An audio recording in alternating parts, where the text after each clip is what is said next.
Oi, pessoas lindas, tudo bom com vocês? Bem-vindo ao canal Por Elas. Aqui a gente fala sobre comportamento, saúde, sobre autoconhecimento, família. E hoje vamos falar sobre autodefesa, mas não é aquela de autodefesa para se defender na rua, não, tá, gente? A autodefesa do inconsciente. Vamos falar um pouquinho sobre gatilhos e como eles funcionam, tá? Mas antes de começar, não deixe de se inscrever, compartilhar, curtir e comentar. Bora lá?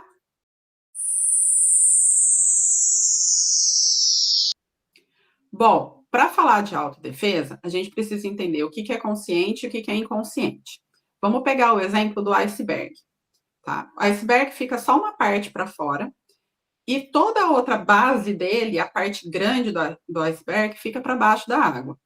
A gente pode fazer essa comparação com o consciente e inconsciente, que o consciente é só aquele 7% que está para fora da água, aquilo que a gente conhece, a gente reconhece. Todas as outras coisas, todos os outros gatilhos, sentimentos, sensações, estão tudo lá nos outros 93%, que é o nosso inconsciente.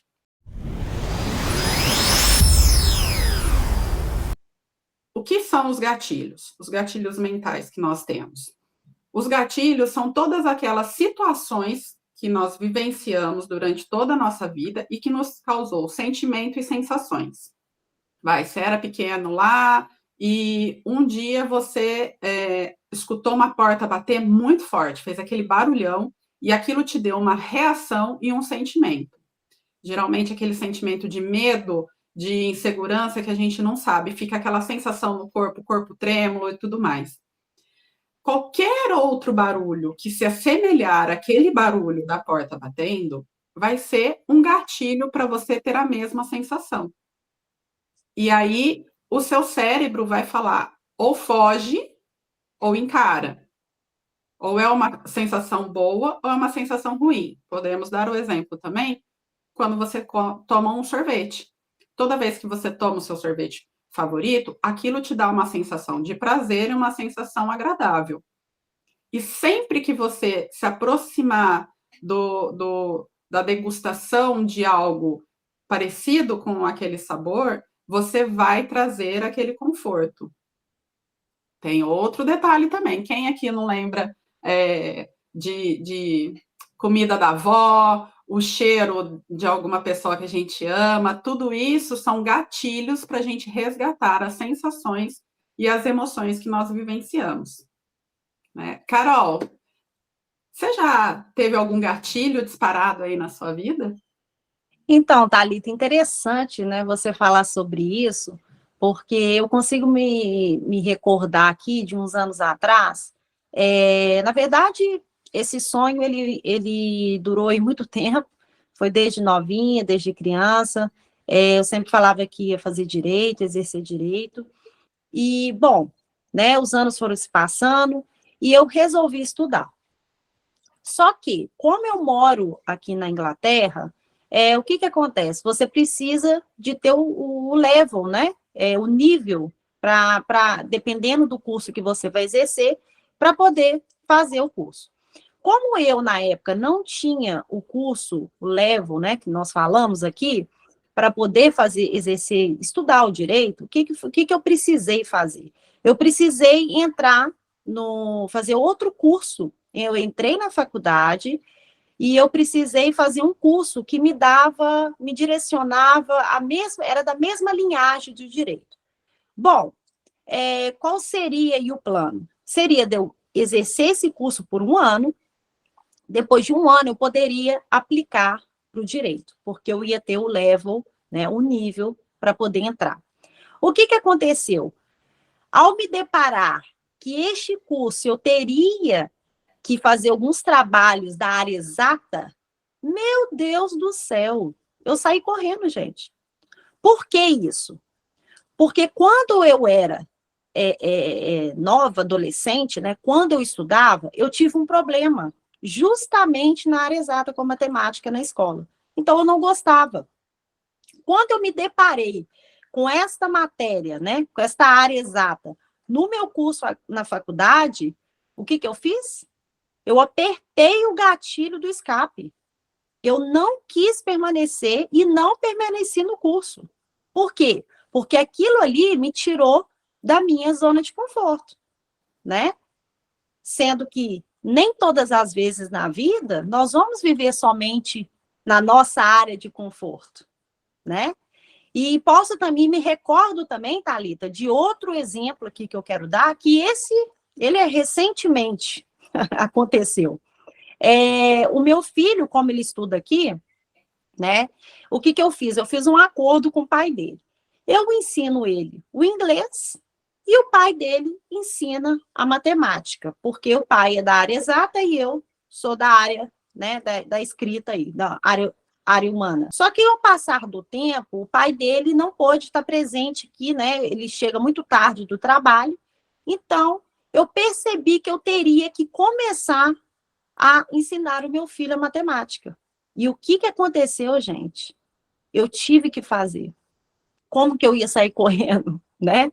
Então, nessa vez, não teve como eu apertar o gatilho do escape, não.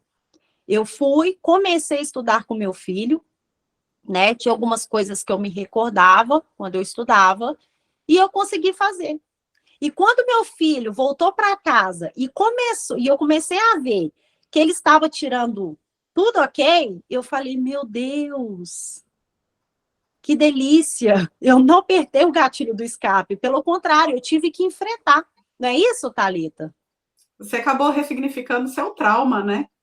É E, exatamente isso. e você percebeu que você dá conta. E eu percebi que eu dou conta. Só que o que aconteceu, né? Eu passei por isso, eu exerci, consegui ensinar o meu filho a matemática, só que na faculdade, lembrando um pouco aqui, eu não consegui. Eu saí da faculdade, gente. E isso, o que aconteceu depois? Eu fiquei um pouco frustrada. Por quê? Porque todas as vezes que eu entrava em uma situação que eu apertava o gatilho do escape, né? Naquele momento eu ficava confortável. Só que ao passar disso, eu comecei a perceber que eu estava ficando frustrada. E todos aqueles sentimentos ruins, né? Que vai reforçando várias outras áreas, inclusive abaixando a autoestima, né? De não ser capaz, de não conseguir, de colocar em xeque tudo aquilo que você é capaz de fazer. Exatamente. Eu posso. Ontem eu fiz um atendimento de uma paciente e ela trabalha numa empresa onde ela é responsável por fazer um relatório anual. Então, todas as outras áreas entregam tudo para ela e ela tem que montar o relatório. E desde que começou o processo de montar esse relatório, ela está tendo crise de ansiedade e a Cíndia também. E aí a gente estava conversando ontem, tentando entender o que está acontecendo, qual é o gatilho que está apertando para ela ter essas crises de ansiedade. Só que já está um tempinho na terapia e eu comecei a perceber que isso tem a ver com a autocobrança dela. Ela se cobra demais, tem que ser tudo certinho, tudo muito controlado. E ela está passando isso para o trabalho. E quando vem o gatilho de tem que estar perfeito, o corpo dela não está aguentando, porque ela está se cobrando demais. E ela não está nem fazendo nada errado. Ela está montando o relatório, vai passar por revisão, só que como a ansiedade é o pensamento lá na frente, ela entende que ela já vai errar. E aí ela já começa a ficar com ansiedade. Então já começa a ficar toda aquela situação de desespero, de pânico, todas as coisas ao mesmo tempo. Então, agora, o nosso trabalho dentro da terapia é ressignificar essa cobrança. Existe a cobrança? Sim, existe a cobrança. Ela tem que ser responsável por aquilo que ela vai fazer. Mas essa cobrança exagerada tem um princípio. Então, a gente precisa ressignificar essa cobrança exagerada. Né? É um processo de autoconhecimento, de entender a história lá de trás, entender aonde começou ela é filha de professora, então a gente já tem um pouquinho de entendimento que isso vem justamente por esse fato dela ser filha de professora e ela tinha que tá sempre muito bem na escola. E hoje ela está passando isso pro trabalho. É um gatilho para ela. E aí, o que, que o cérebro faz? O que, que o inconsciente faz? Aperta a autodefesa. Qual que é a autodefesa? Vamos dar uma crise de ansiedade para ela recuar, para ela sair um pouco de cena, porque ela não está dando conta de lidar com os sentimentos e as sensações. Então, a autodefesa do inconsciente é de preservação. É uma forma do nosso cérebro nos preservar. Ou nos preservar, ou nos deixar num ambiente confortável para a gente. Tem muitas pessoas passando por isso, né? Elas estão ficando frustradas justamente por ter essa autodefesa, né? De apertar os gatilhos do escape em muitas situações que elas precisam passar. Carol, as pessoas acabam se escondendo, né? Fechando as suas mentes, porque de alguma forma, principalmente quando a gente está falando de sensações e sentimentos negativos, as pessoas acabam fugindo e não lidando com tudo isso, porque dói, porque machuca, e não querem, é ruim. Mas é neste exato ponto que a gente tem que trabalhar. É nesse exato ponto que a gente tem que olhar, trazer para a consciência, tirar daqueles 93% que está lá no inconsciente guardadinho e ir trazendo para a consciência para a gente poder aprender a lidar. Muitas vezes eu falo para os meus pacientes a respeito de ansiedade sobre os gatilhos que trazem ansiedade, né? Quando a gente começa a ter consciência dos nossos gatilhos, consciências das autodefesas que o cérebro faz com a gente para não entrar em situações desagradáveis, a gente consegue vivenciar de uma outra forma. Isso é ressignificar.